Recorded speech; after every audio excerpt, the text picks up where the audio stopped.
Good morning my YouTube family. कैसे हो आप लोग? आई होप आप सब बहुत ही अच्छे होंगे और आप लोग की प्यार आशीर्वाद भगवान की कृपा से हम लोग भी ठीक है। Welcome to my new blog. और फ्रेंड, ये मेरा आज का ब्लॉग है। आज दिन है गुरुवार, तारीख है 3 जुलाई। मॉर्निंग का टाइम है। यहाँ पे बड़ी बेटी स्कूल जा चुकी है और आज मुझे करना था घर की डीप क्लीनिंग और पूरे कमरे की डीप क्लीनिंग। और इसी वजह से ना मैं मॉर्निंग में सबसे पहले नहाई नहीं थी, क्योंकि क्लीनिंग जिस दिन करना होता है ना, मैं सुबह सुबह उठकर नहाती नहीं हूँ। मैं पहले ना बच्चों के लंच वगैरह रेडी करके दे देती हूँ और उसके बाद से सारे कमरे की अच्छे से सफाई करती हूँ। तो इस वाले ब्लॉग में आप लोगों को मेरा कमरा, सारे कमरे की डीप क्लीनिंग दिखेगी, जो तो शुरू से लास्ट तक जरूर बने रहिएगा और ये वाला ब्लॉग एंजॉय करिएगा। मॉर्निंग का टाइम है और सबसे पहले मैं ना अपने कमरे की यहाँ पे विंडो को खोली और उसके बाद बेड वगैरह बना दिया। थोड़ा सा बेड के ऊपर भी जो है ना, कभी कभी बच्चे गिलास रख देते हैं या फिर धूल वगैरह लग जाती है, तो इस वजह से मैं पोंछ लेती हूँ एक रुमाल लेकर के। और साइड में कूलर का डेली हम लोग यूज कर रहे हैं, तो कूलर को भी साफ सुथरा रखना जरूरी है। तो इसको भी मैंने एक हैंकी में थोड़ा सा पानी लेकर इसको भी मैंने अच्छे से पोंछ लिया था। और आज मुझे करनी थी डीप क्लीनिंग, तो मैंने सबसे पहला स्टार्ट किया था इधर वाले कोने से। तो यहाँ पे ना बच्चों का मैंने टेबल वगैरह रखा है, जो स्टडी टेबल होता है ना, तो दोनों बच्चों का यहाँ पे रखा है, तो उसको मैं हटा दी हूँ।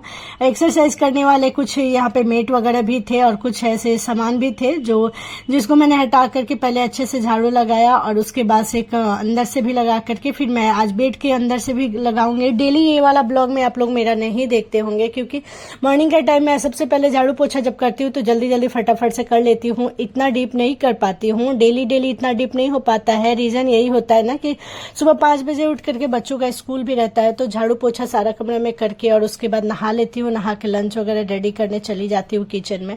तो आज बहुत ही अच्छा था मुझे, क्योंकि बच्चे स्कूल, बड़ी वाली बेटी स्कूल जा चुकी थी, उसको लंच मैंने दे दिया था। आज मैंने उससे ना लंच में दिया था प्याज का पराठा, बहुत ही अच्छा लगता है, टेस्टी लगता है।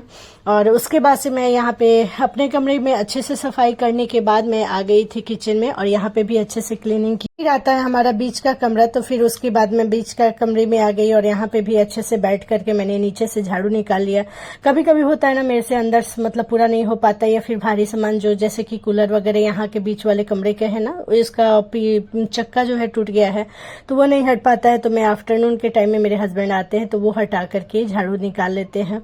तो जो सामान मुझसे हटने लायक होता है उसको मैं हटा करके और झाड़ू लगा लेती हूँ। अगर नहीं मुझसे हटता है तो फिर मेरे हस्बैंड आते हैं आफ्टरनून के टाइम में, तो उनसे मैं बोल देती हूँ। तो कल वो आए थे ना, तो कल ही उन्होंने ये सारा इन्वर्टर के कोना में और ये इस बेड के नीचे से पूरा अच्छे से झाड़ू उन्होंने आफ्टरनून के टाइम में निकाला था, क्योंकि उनको ना कल फैन वगैरह भी सारे कमरे की अच्छे से साफ करनी थी। वो सबसे घर के लंबे, मतलब सबसे ज्यादा लंबे है, तो फिर वही क्या करते हैं कि सारे फैन का सफाई वही कर लेते हैं। कभी कभी मेरे में होता है तो मैं अपने कमरे की कर लेती हूँ, अदरवाइज वही सारे तीनों कमरे की कर लेते हैं। तो वही कर रहे थे, तो फिर कल उन्होंने बीच वाले कमरे की अच्छे से सफाई कर दी थी। तो बस मैंने भी थोड़ा बहुत अच्छे से साफ कर लिया। उसके बाद मैं आ गई आगे वाला कमरा में, और आगे वाला कमरा में डीप क्लीनिंग जिस दिन भी करना होता है तो उस दिन मैं ही करती हूँ इस कमरे की। तो बस यहाँ पे वही बीच वाले कमरे की अच्छे से सफाई कर रही हूँ मैं। और यहाँ पे जो देख रहे हैं ना, ये जो है मतलब एक्सरसाइज करने वाला है, ये बाबू लेकर के आ गई थी। मैं गोदरेज के पीछे रखती थी तो वहां से लेकर के आ गई थी। सारे कमरे में अच्छे से सफाई हो जाने के बाद जो है ना, अभी मैंने बाबू को बीच में यहाँ पे हम लोगों ने चाय वगैरह पी लिया था, बाबू को भी मैंने ब्रश वगैरह करा के दूध बिस्किट खिला दिया था।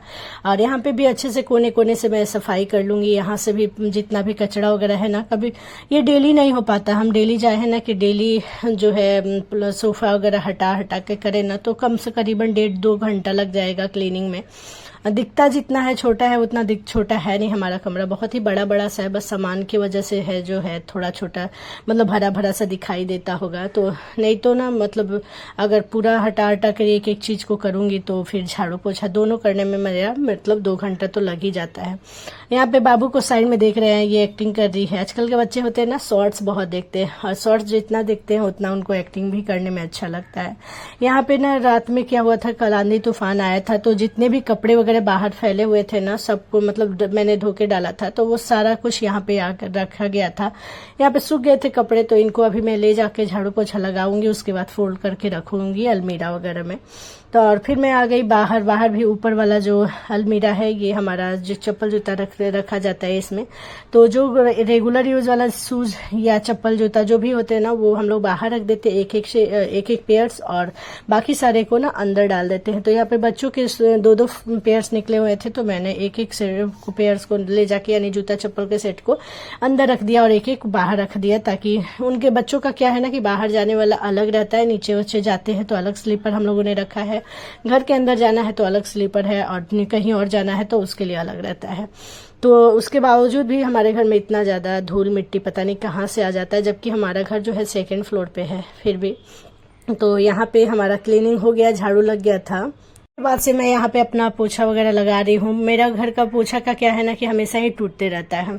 ये देख सकते हैं, ये वाला डंडा जो है ना हमेशा ही टूट जाता है। स्टील का रहता है, पता नहीं कैसे फ्लेक्सिबल तो रहता है, फिर भी उसके बावजूद भी हमेशा ही टूट जाता है। तो यहाँ पे जो भी सीट पे कपड़े वगैरह रखे हुए थे, तो उनको मैं ले जाके अपने कमरे में रख दी हूँ, क्योंकि मुझे फोल्ड करना है।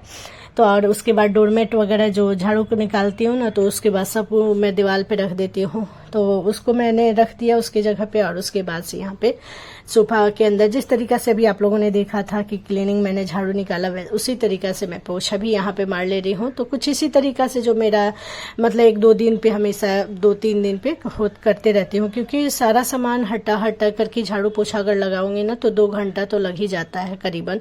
तो ये तभी हो पाएगा ना जब बच्चे स्कूल चले जाते हैं, लंच वगैरह रेडी करके उनको दे दो, उसके बाद ही इतना मतलब डीप क्लीनिंग हम कर पाएंगे। तो इसी वजह से मेरा जो मॉर्निंग का डेली ब्लॉग होता है, उसमें आप लोग बस ऊपर देखते होंगे। मैं कभी भी बेड वगैरह के नीचे बहुत कम ही मतलब घुस के अभी कर रही हूँ, क्योंकि सुबह बच्चों का स्कूल रहता है। और नहीं तो अभी बड़ी वाली बेटी का क्या हो गया, प्रज्ञा का, कि 7 बजे तक स्कूल चले जाना है, 7:10 या 7:15 तक मतलब निकल ही जाना है। तो उसकी वजह से जल्दी ही उठना पड़ता है, ताकि मैं रूम की सफाई करके फिर मैं नहाने चली जाती हूँ। और आज ऐसा वो नहीं हुआ। आज मैंने उसके सिर्फ लंच बना कर दे दिया, नहाया नहीं था, ब्रश वगैरह करके चाय से पी थी मैं, और उसके बाद से मैंने क्लीनिंग स्टार्ट किया था। तो यहाँ पे बस अंदर से मैंने पोछा वगैरह जो है लगा लिया है, उसके बाद किचन में और उसके बाद पीछे कुछ इसी तरीका से मेरा पोछा लग जाएगा और हो जाएगा। बीच बीच में मैं जा कर जो है ना बकेट से पानी ले करके और डिप करके मैं पोछा लगाते रहती हूँ। और यहाँ पे तब तक मैंने बाबू को काम में लगा दिया था, क्योंकि ये फोन देख रही थी सुबह से उठकर। तो मैंने बोला कि ठीक है, सारे कपड़े मैं ले आकर के यहाँ पे रख दी थी, जो आगे वाले सीट पे रखा हुआ था उसको। और इसको मैंने बोला कि तुम फोल्ड करो। इसने बोला कि मुझे नहीं आता है। मैंने बोला जैसे आता है वैसे ही करो। तो इसने रोल करके, अब बच्चे हैं इनको तो उतना अच्छा से आएगा नहीं, तो जिस तरीका से भी किया था मैंने इसको बोला वाह बहुत ही अच्छा है। और उसके बाद से मैंने सारे जितने भी कपड़े थे उनको फोल्ड करके मैंने रख दिया है।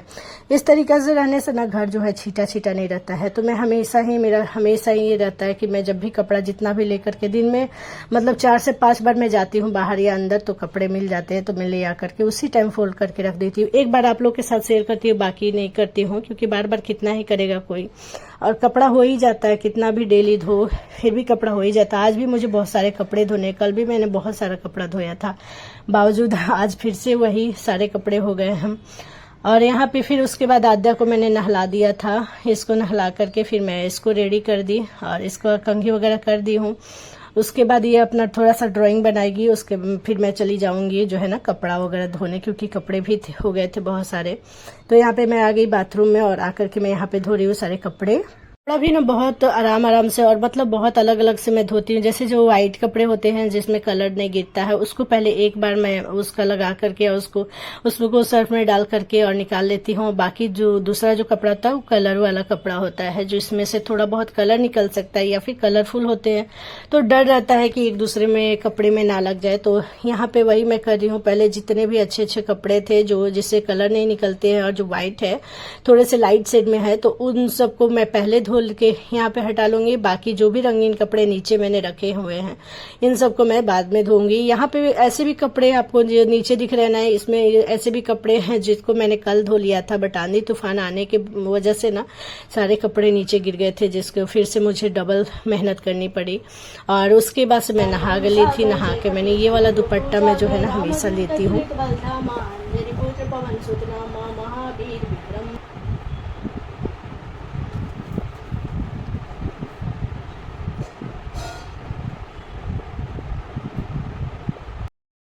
भी पूजा करती हूँ तो यही वाला दुपट्टा लेकर पूजा करती हूँ। उसके बाद से मैंने पूजा किया, हनुमान चालीसा का पाठ किया और उसके बाद से माला का जप किया। 1 या 2 माला का जप हमेशा ही कर लेना चाहिए, क्योंकि कलयुग में राम मतलब जो नाम होता है ना भगवान का, वही जप करने का ज्यादा फल बताया गया है, बहुत ही अच्छा होता है। फिर बाकी सारे जितने भी कपड़े थे उन सबको ले आकर के मैं बाहर फैला दी। जो भी कपड़े मैंने धोए थे, ये सारे कपड़े, इनको मैं बाहर ले आई, फैला दी। और फिर मुझे करने थे आज सब सारे कपड़े, मेरे जितने भी कपड़े वगैरह थे ना, सबको से फिर से 3-4 दिन हो जाता है ना, तो मैं फिर से कपड़े लेकर के बैठ जाती हूँ। जितना भी धोया रहता है कपड़ा, सबको फिर लेकर के बैठ के प्रेस कर लेती हूँ सारे कपड़ों को, ताकि फिर से मुझे 3-4 दिन की छुट्टी मिल जाए और फिर से 3-4 दिन तक मेरा जो कपड़ा का प्रेस करने का है ना, वो ना करना पड़े। क्योंकि सुबह सुबह ना मन नहीं करता है कि कपड़ा प्रेस करो उसके बाद जाओ नहाने। सुबह सुबह कपड़ा अगर प्रेस मिलता है ना, तो नहाने में भी मतलब ऐसा लगता है कि हाँ चलो नहा लो। और जिस दिन मुझे लगता है ना कि आज कोई भी कपड़ा ऐसा नहीं है जो मुझे मतलब बिना प्रेस किया हो, तो उस दिन ना मुझे साड़ी पहनना पड़ता है। मैं फिर सोचती हूँ कि अब सुबह सुबह कौन जाएगा कपड़ा प्रेस करने, तो मैं क्या करती हूँ कि साड़ी पहन लेती हूँ उस दिन। और गर्मी, इतनी ज्यादा गर्मी है ना कि साड़ी पहनने से हालत खराब होने लग रहा है। तो इस वजह से मैं यहाँ पे देख सकते जितने कपड़े ना मैं आप लोगों के सामने ऐसे फैला रही हूँ, ऐसा लग रहा है जैसे मैं साड़ी की दुकान में बैठी हूँ, कपड़े की दुकान में बैठी हूँ, उस तरीका से। तो यहाँ पे सारे कपड़े एक एक करके मैं प्रेस करके और उसको आयरन करके और रखते जा रही थी तह लगा करके। और ये भी मेरा एक नया सूट है जिसको मैंने पहना हुआ था 1 जुलाई के दिन। तो मैंने सोचा था कि सब एक साथ ही अब कपड़ों को प्रेस करके आयरन करके और रखूंगी। तो बस इन सब कपड़ों को भी मैंने फटाफट से सारे कपड़े, जितने कपड़े दिख रहे थे सबको मैंने प्रेस कर लिया। और उसके बाद इधर बाबू को भी मैं दे दी थी कि वेजिटेबल्स नेम, फ्लावर्स नेम लिखो, और मैं अपना करी थी। कल प्रज्ञा को ये पहन के जाना है, तो उसका भी ये टी-शर्ट मैंने कर लिया कि ताकि कल ना मुझे करना पड़े। और यहाँ देख सकते हैं मेरे सारे कपड़े जो है ना आयरन हो गए। तो कुछ इसी तरीका से आज मेरा क्लीनिंग था। और उस बीच में मैं गई माँ के लिए चाय भी बनाया मैंने, फिर मैंने भी नाश्ता किया, चाय पिया, तब तक 12 बज गया। यहाँ देख सकते हैं 12 बज गया। और फिर मैंने लंच की तैयारी यहाँ पे कर दी है। तो यहाँ पे लंच में मैं बना रही हूँ आज बेसन का जो सब्जी है ना, वो बनाऊंगी। उसकी रेसिपी मैं आप लोग के साथ शॉर्ट्स में शेयर करूंगी। तो चलिए मिलते हैं नेक्स्ट ब्लॉग में, नेक्स्ट वीडियो के साथ। आज दिन है थर्सडे, यानी गुरुवार है, और तारीख है 3 जुलाई है। तो ये वाला ब्लॉग में मैं रेसिपी जो है नहीं शेयर करूंगी, मैंने सोचा शॉर्ट्स में शेयर कर देती हूँ। 3 मिनट्स का जो शॉर्ट्स होता है ना, उसमें शेयर करूंगी, तो आप लोग वहाँ जाकर देख लेना। और यहीं पे मैं अपने ब्लॉग को एंड करती हूँ, क्योंकि मॉर्निंग क्लीनिंग से मैंने स्टार्ट किया ये ब्लॉग, तो बहुत ज़्यादा लंबा ना हो जाए। तो चलिए मिलते हैं नेक्स्ट ब्लॉग में, नेक्स्ट वीडियो के साथ। तो यहाँ पे देख सकते हैं चावल, सब्जी और दाल मेरा बन चुका है। ये सब्जी मैं बनाई थी बेसन का, बहुत ही टेस्टी सा सब्जी बना हुआ था। इसका रेसिपी आप लोग को देखना होगा तो मेरा शॉर्ट्स ब्लॉग देखना, उसमें